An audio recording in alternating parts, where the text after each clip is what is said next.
Estamos. Primero es este. Ya está.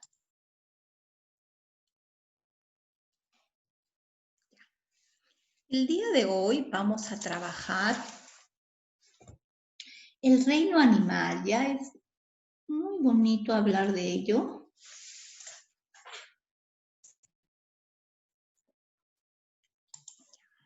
Vamos a compartir en grande.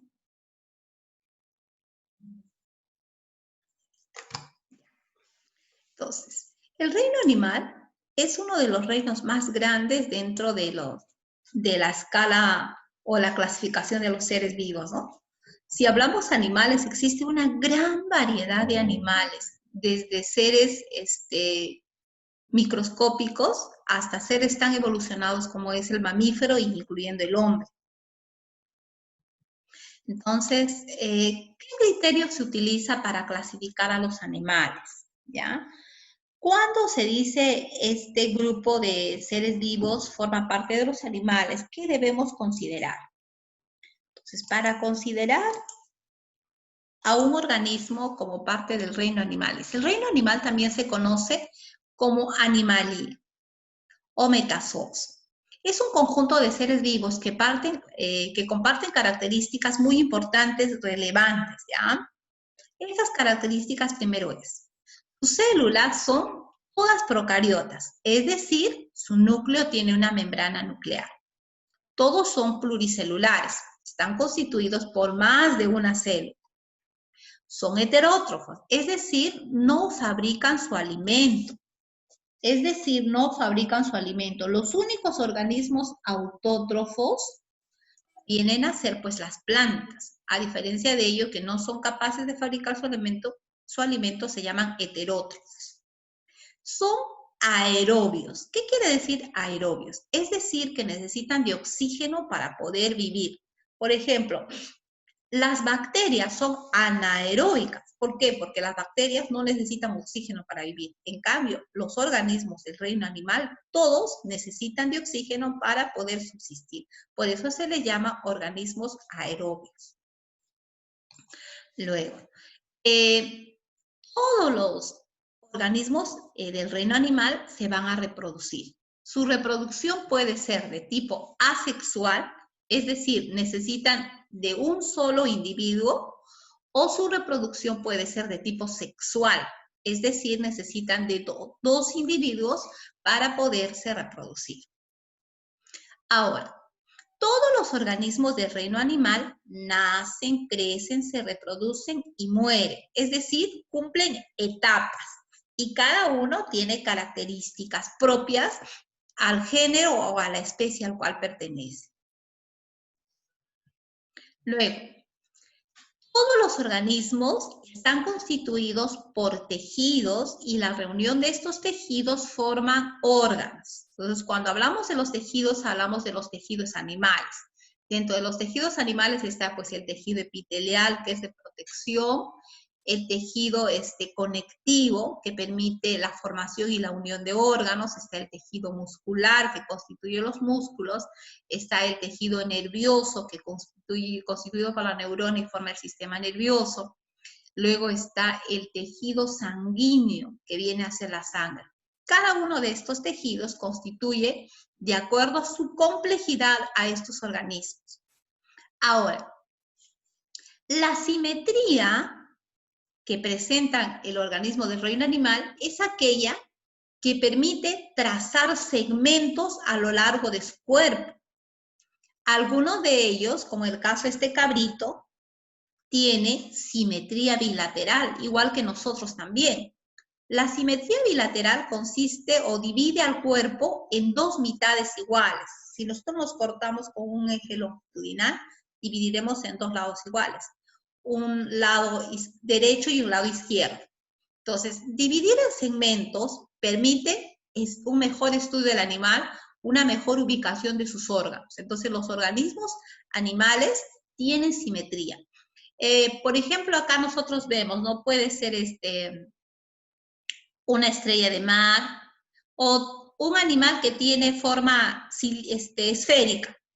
Entonces, ¿ella tendrá simetría bilateral? No, debido a que su cuerpo todo es un conjunto dentro de una esfera. Entonces, la simetría que tiene ella es simetría radial, ¿ya?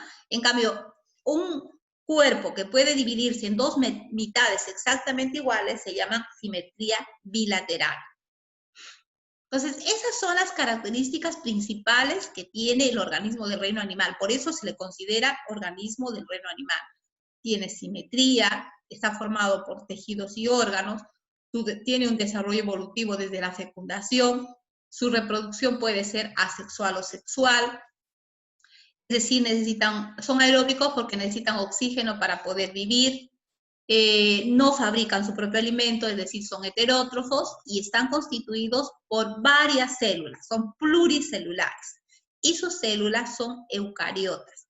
Esas son las características más importantes para considerarlo dentro del reino animal.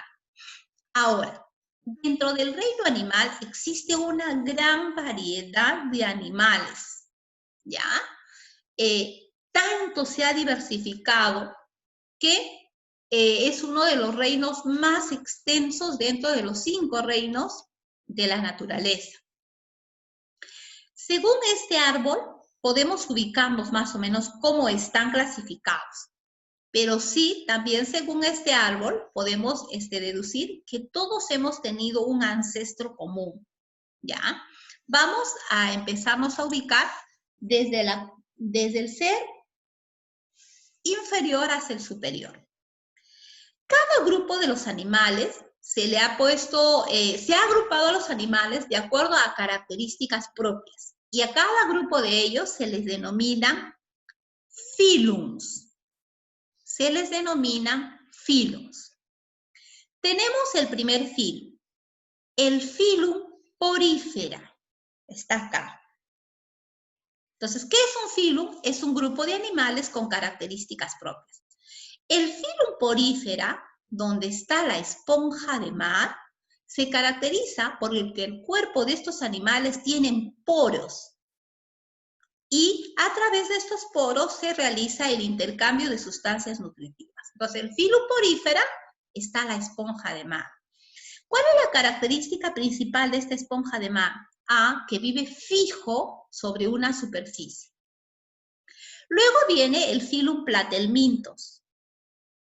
Y el filum Platelmintos agrupa a los gusanos planos. ¿Ya? Nosotros no, si queremos ver de perfil a estos gusanos, no podemos observarlos porque son gusanos planos. A este grupo, ¿quién pertenece? La planaria. La planaria es un gusano aplanado que habita en lugares totalmente limpios. Una planaria es un indicador de ausencia de contaminación. Eso quiere decir que la planaria ha desaparecido de muchos medios acuáticos. Vive en lagos, especialmente en lagos y riachuelos. Luego viene el filum Nematoda. ¿A quién agrupa el filum Nematoda? A los gusanos cilíndricos. ¿Como quién? Como el Ascaris, como el Oxyrus, que son organismos parásitos del hombre y de los animales. Su característica, en el caso de la planaria, la característica principal que tiene este animal es que se reproduce por fragmentación. Si yo a este gusano fragmento su cuerpo, por ejemplo, en 3 partes, cada una de sus partes van a dar origen a un nuevo ser, ¿ya? Eso es solamente propio de este tipo de animales. En el caso de los nemátodos, además de ser gusanos cilíndricos, de ser parásitos, tienen una característica muy fundamental. Ellos tienen dimorfismo sexual. ¿Y qué cosa es el dimorfismo sexual? El macho es más pequeño que la hembra. La hembra es grande y el macho es pequeñito. A eso se llama dimorfismo sexual. Luego viene el filum Moluscos. El filum Moluscos agrupa a todos animales de cuerpo blando. Y debido a que su cuerpo es tan blando, puede ser fácil presa de un depredador. Pero ¿qué ha desarrollado? ¿Qué le ha permitido desarrollar la naturaleza? Le ha permitido desarrollar una concha calcárea dura que le permite su protección. ¿Quién están acá? Los gasterópodos, como los caracoles. Su concha calcárea solamente le sirve de protección. Cuando se ve amenazado, se mete dentro de ella y el depredador no la puede atacar. Dentro de ellos están los bivalvos, como los choros, mejillones. También él solamente es esta porción muy pequeña que tú logras comer cuando te comes una sopa de choro. Pero sí, sus valvas son su mecanismo de protección. Cuando se ven amenazados, cierran su valva y el depredador no puede ingresar. También a este grupo pertenecen los cefalópodos. ¿Quién están ahí? Los pulpos y los calamares. Y yo sé me vas a decir, si los pulpos y los calamares no tienen concha calcárea, ¿dónde se protegen?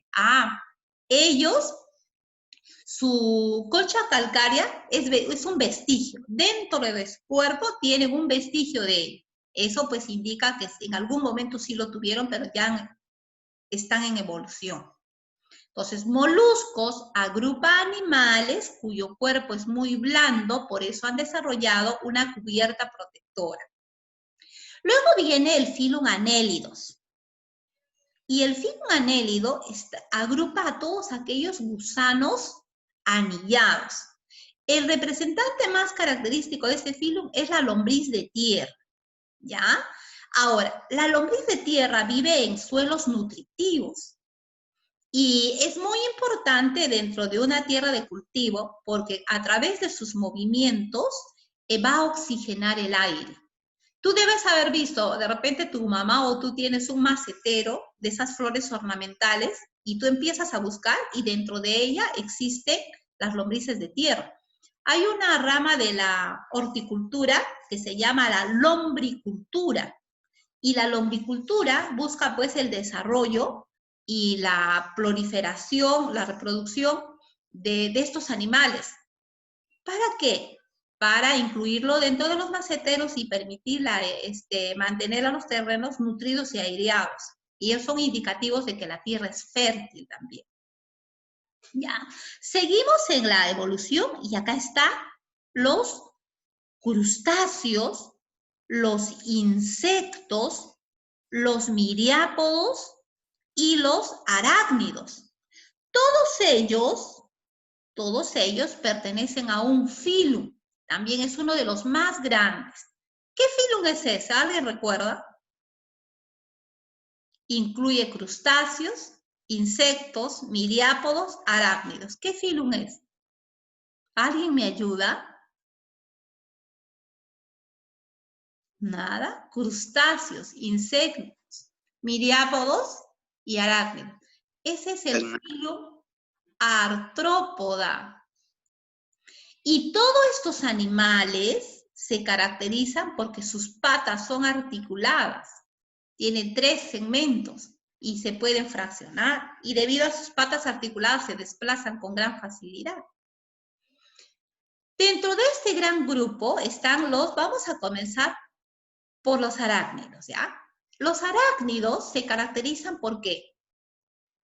Porque tienen un abdomen gigantesco y una cabeza pequeña, porque tienen 4 pares de patas y porque tienen 2 dientes que se llaman dientes quelíceros.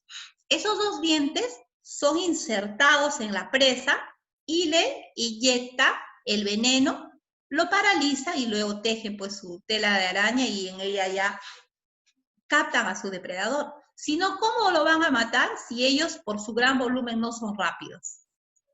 No pueden volar. Entonces, de ellos su arma letal vienen a ser sus quelíceros y luego sus telas de araña. Ellos tienen 4 pares de patas, ellos no tienen antenas, ellos no tienen alas, ¿ya? Luego vienen los miriápodos. Dentro de los miriápodos están los 100 pies y los 1000 pies. Ahora, ¿por qué se llaman 100 pies y 1000 pies? ¿Porque realmente cuentan con ese número de pies? No, sino tienen numerosas patas. Al igual que tienen mucho parecido con los anélidos, tienen segmentos corporales. En el caso del 100 pies, por cada segmento corporal tiene un par de patas. En el caso del 1000 pies, tiene 2 pares de patas. Entonces, sus patas son numerosas, por eso se llaman 100 pies y 1000 pies. Ahora, ellos son venenosos. Desde luego pueden matar a especies cuyo volumen corporal es semejante a ellos. A esta rama pertenecen los insectos. ¿Qué característica tienen los insectos? A diferencia de los arácnidos, por ejemplo, son primos hermanos. Tienen 3 segmentos corporales: cabeza, tórax y abdomen. En ellos puedes encontrar una especie de cinturita, ¿ya? Cabeza, tórax y abdomen. Tienen 3 pares de patas. Tienen alas, tienen antenas. Ahora, en sus patas existen unas cerdas, y esas cerdas constituyen el gusto, el sentido del gusto. Por eso es que tú ves a las moscas, sobre todo, que siempre observamos, cómo van con sus patas moviendo, ¿no? Ese es su sentido, ahí está su sentido del gusto. Entonces tiene 3 segmentos corporales, tienen un par de alas, un par de antenas, tienen 3 pares de patas. Su aparato bucal, en el caso de los insectos, las arañas tienen sus quelíceros, ¿no? En cambio, en el aparato bucal del insecto se ha especializado. Algunos son lamedores, especialmente lamedores son las mariposas. Chupadores, por ejemplo, el mosquito ese que nos pica y nos deja unas ronchas. Luego, ¿cómo se llama esa que? La polilla, ellas son aserradores, por eso destruyen la madera. Entonces, su aparato bucal es muy especializado. Y a este grupo también pertenecen los crustáceos. Los crustáceos tienen 5 pares de patas. Tienen antenas, pero no tienen alas. 5 pares de patas. La mayoría son acuáticos. Acá está pues el camarón de río, los langostinos, acá está el cangrejo, ¿ya? Entonces, los artrópodos se caracterizan por tener patas articuladas y son muy numerosos. Luego, aquí, esta rama que vienen a ser eminentemente marinos, encontramos a los equinodermos. Y los equinodermos son animales cuyo cuerpo tiene espinas. Les sirven como un mecanismo de defensa. ¿Quiénes están acá? Las estrellas de mar, el erizo de mar, el sol de mar. Ya son eminentemente acuáticos. Entonces, esos son los filos más característicos. Pero el filum superior a todos ellos vienen a ser el filum cordado. Este que está acá, que es de rama amarilla. ¿Y por qué se caracteriza el filum cordado? Porque tienen un sistema nervioso dentro de una cavidad ósea. Y su sistema nervioso es muy especializado. Dentro del filum cordado están los peces, los anfibios, los reptiles, aves y mamíferos. Peces, reptiles, anfibios, reptiles, aves y mamíferos. Esta también es amplia y cada una de las clases presenta una característica principal. Y todos ellos agrupan a los organismos del reino animal. Es muy fascinante hablar, cada uno de ellos tiene una característica propia. Por cultura general, chicos, es muy bueno que nosotros podamos dominar esto. Siempre forma parte de la cultura general las características de estos animales y es muy penoso escuchar a jóvenes incultos respecto a esto, cuando la mayoría de estos temas, desde la misma Milagros Huarcaya, yo he escuchado hablar de ellos. Ahora, una antigua clasificación del reino animal clasificaba en vertebrados e invertebrados y los clasificaba de acuerdo a ellos, a su esqueleto, ¿no? Dice, los invertebrados son aquellos animales que carecen de esqueleto óseo, pero ellos sí tienen exoesqueleto, y los vertebrados son aquellos animales que tienen un esqueleto óseo. Generalmente dentro de ellas estaban los del filum cordado. Entonces es una clasificación antigua. Ahora se habla de filums, ¿ya? Luego acá hay algunas características en esta vista de quienes son carnívoros, quienes son herbívoros. Carnívoros, los que comen carne; herbívoros, los que comen hierbas. ¿Y quiénes son omnívoros? Los que son carnívoros y herbívoros a la vez. Nosotros somos eminentemente omnívoros, ¿ya? Y acá está, por ejemplo, también qué diferencia hay entre ovíparos, ovovivíparos y vivíparos. Los ovíparos son los que ponen huevos. Nacen por huevos. Los vivíparos son aquellos cuyo embrión se ha desarrollado enteramente dentro del útero de la madre. Y los ovovivíparos son los que tienen estas dos porciones, estas dos etapas. Pues se llaman ovovivíparos, especialmente los reptiles, las serpientes. ¿Ya? Quiero que aquí puedas observar este video, pero lo voy a sacar de acá porque acá me viaja muy lento. Y es un mundo realmente fascinante, ¿ya? Por cultura general, yo les recomiendo que todos debemos, ¿cómo se llama? Dominar ese tema. Es muy penoso escuchar a un joven que le pregunte determinado tema y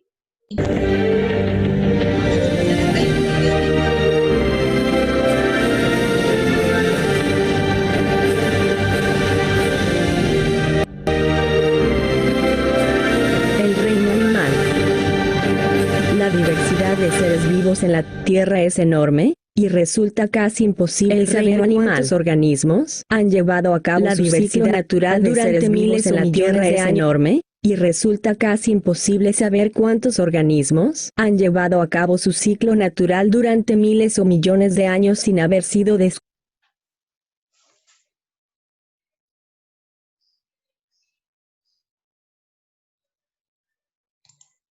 descubiertos hasta la fecha. Dadas las grandes diferencias de los organismos vivientes, la ciencia se dio a la tarea de organizarlos en grupos para un mejor estudio e identificación. El sistema de clasificación usado en la actualidad es aquel que realizó en el siglo XVIII Carlos Linneo, un naturalista sueco que estableció jerarquías dentro de las especies. Es así como surgen los 5 reinos para clasificar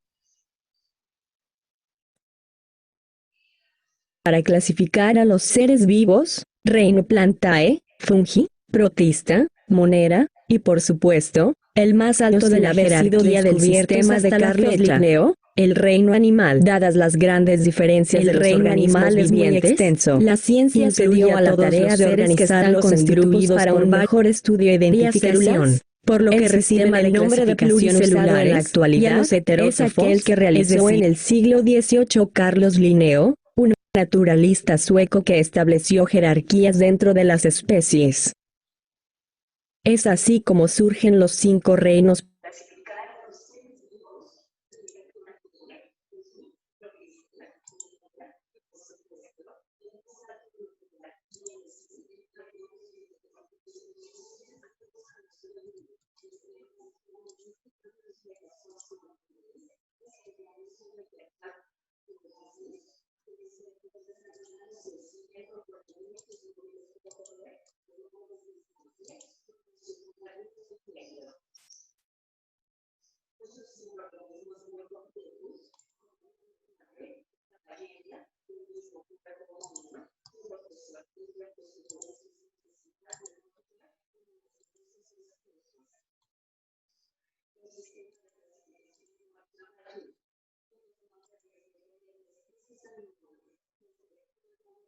%, corresponde.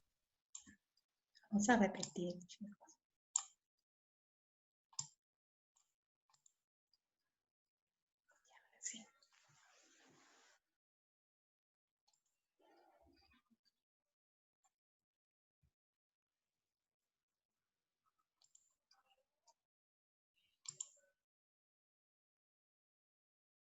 El sistema de clasificación usado en la actualidad es aquel que realizó en el siglo XVIII Carlos Linneo, un naturalista sueco que estableció jerarquías dentro de las especies. Es así como surgen los 5 reinos para clasificar a los seres vivos: reino Plantae, Fungi, Protista, Monera, y por supuesto, el más alto de la jerarquía del sistema de Carlos Linneo, el reino animal. El reino animal es muy extenso. Incluye a todos los seres que están constituidos por varias células, por lo que reciben el nombre de pluricelulares, y a los heterótrofos, es decir, aquellos que deben nutrirse de otros seres vivos para sobrevivir. Otras características de los metazoos o animales es que realizan intercambio de gases, tienen sentidos desarrollados y exhiben comportamientos móviles como correr, volar o deslizarse, por mencionar algunos ejemplos. Muchos son organismos muy complejos, como un elefante, una ballena, o el mismo cuerpo humano, pero otros sorprenden por su rareza y simplicidad biológica, como las medusas o esponjas. El sistema de clasificación no acaba aquí. De los más de 10 millones de especies animales que se estiman hay en el mundo, un 97.4% corresponde a invertebrados, mientras el resto corresponde a vertebrados. Los vertebrados están clasificados en 5 grupos. Peces. Animales acuáticos que respiran por medio de branquias. Mamíferos. El grupo más joven de la Tierra, tienen sangre caliente y se alimentan de leche materna durante sus primeros años. Aves. Posibles descendientes de dinosaurios que nacen del desarrollo de un huevo y que en su mayoría tienen la capacidad de volar. Anfibios. Poseen sangre fría y llevan a cabo ciertas etapas tanto en tierra firme como en agua dulce. Reptiles. Fueron los amos del planeta por millones de años. Su sangre fría y su piel escamosa y seca los distinguen fácilmente. Por otro lado, los animales invertebrados son muy numerosos. Los científicos han comprobado que constituyen la forma de vida animal más antigua del planeta y una de sus características más distintivas es la forma de reproducción, que puede ser sexual o asexual, o sea, cuando la reproducción se produce sin la fusión de células sexuales. Como ejemplos de animales invertebrados podemos mencionar los corales marinos, los caracoles, los pulpos o cualquier insecto que encuentres en tu camino. Para más información visite bioenciclopedia.com. Derechos reservados bioenciclopedia.com. Ya. Entonces, chicos, el reino animal es uno de los reinos más extensos y cada uno de ellos tiene subclasificaciones. ¿Ya? Lo que el día de hoy yo quería es que usted entendiera cómo se clasifica. Primero, qué características nos lleva a diferenciar al reino animal del reino plantae y del reino fungi.